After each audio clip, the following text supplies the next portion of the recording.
Hello, everybody. Welcome back to my YouTube channel, or welcome to my YouTube channel. I am the real Kaz Perry, everybody's favorite host. My apologies for not posting as often as I typically would, but I have been very, very busy with my other jobs. I work outside, I am a gardener. By the way, this video is sponsored by Perry's Petals Garden Care because nobody's gonna sponsor me but me. Woohoo! Um, Sorry. So today we are going to be talking about some of, not all of, the gods of Krapopolis. So, first off, we are going to start with Demeter. She is in the show. Now, I'm gonna give y'all a very big thing right here. I am not going to start completely comparing the show to the actual Grecian mythology because otherwise we would be here constantly all day, every day, and I don't have time for that. But we do have time for this. So, Demeter. She is in the land of Krapopolis, the goddess of wheats and grains. However, in actual Grecian lore, she is the goddess of the harvest and the bringer of the seasons and the mother of Persephone. But in Krapopolis, she is the goddess of wheats and grains, which, by the way, are the same thing. Um, yeah. She is very much a rules for thee and not for me goddess, which is obvious. It's fairly obvious, made fairly obvious by the fact she gets after other gods for communing with mortals. However, she has a tendency of dating mortals. Her very thing is that she loves to pretend to take the high road while simultaneously actually taking the low road. Like when she had, for instance, decided to go on a date with Tyrannus.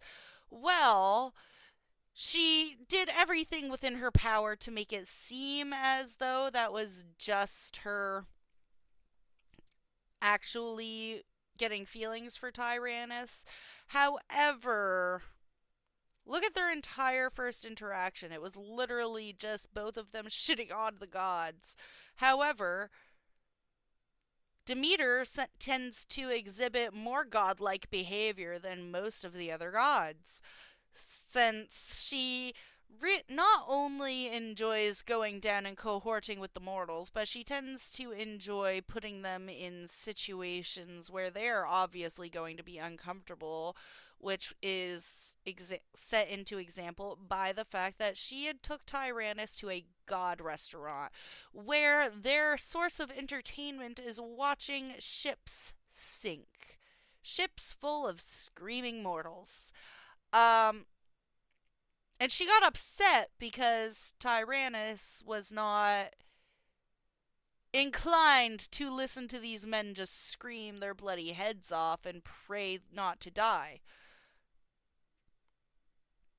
Really, Demeter? Really? Uh. That is a very far and stark contrast from the Demeter that we know from Grecian mythology. Um, she is also there is also an example of her pretending to take the high road, I should say, by her going to Deliria and asking if she can take Tyrannus back from her because she didn't want to make Deliria upset by dulling his hearing.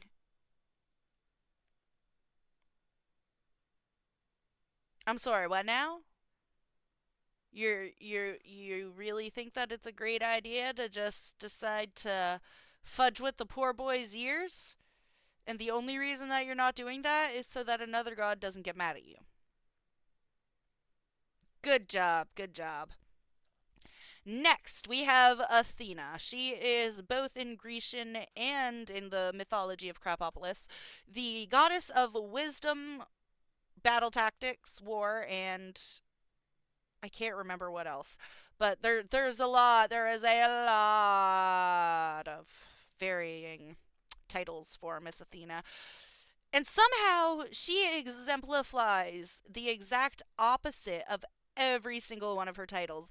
The goddess of wisdom, for example, she is not wise when it comes to her plans. She is very, very unwise. She is something. Also, another example of her being unwise, both in battle and in just general humanity itself. When she came down to Earth to summon Deliria, as we'll see, um, she landed in a cow field. But the thing is, she landed directly in cows' fecal matter.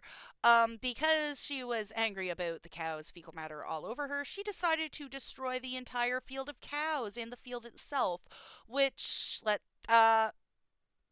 Athena dear. Both of those are food for both the warriors and the citizens. Just saying. It's very unwise to force your followers and your worshippers into starvation, my dear goddess. Um yeah, she's extremely cruel and unusual. She had kidnapped the blind lute player Stavros. God only knows why. After she started a war in the city because she refused to do anything about her little gang there that just destroys everything.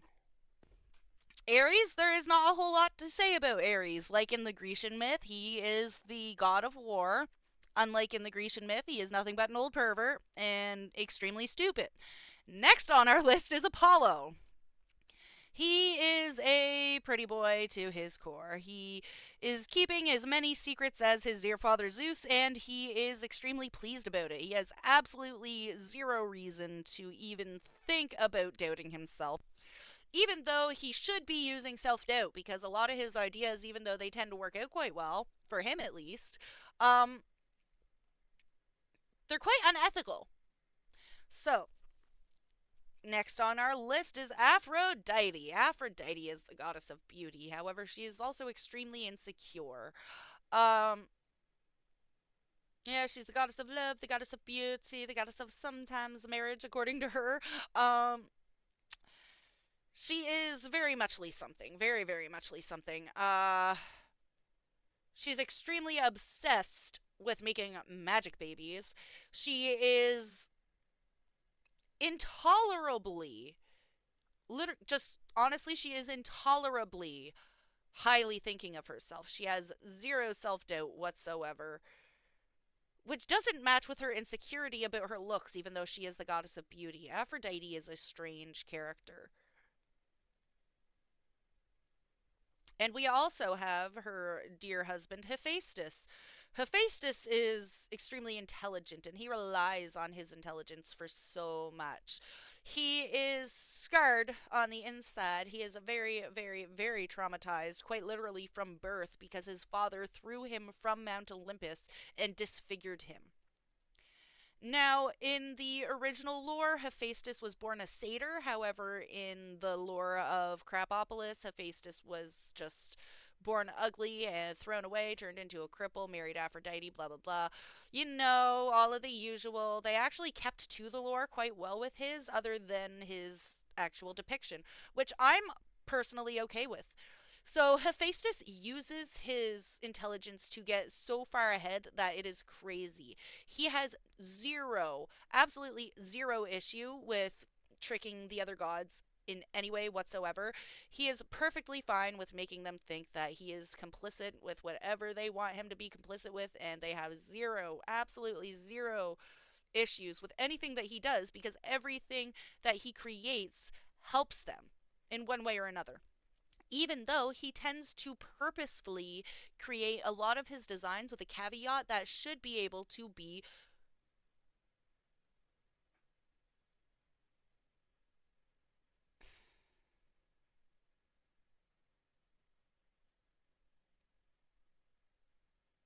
My brain just lost the word.